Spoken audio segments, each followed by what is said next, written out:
Tamam. Çocuklar mango gelmiş. Eve yollamışlar. Thank you.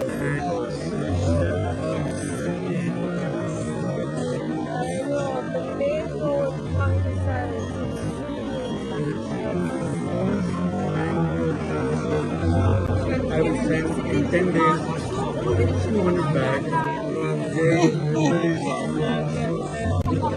Çok teşekkür ederim. Sağ olun. Half I have to Oh, thank you.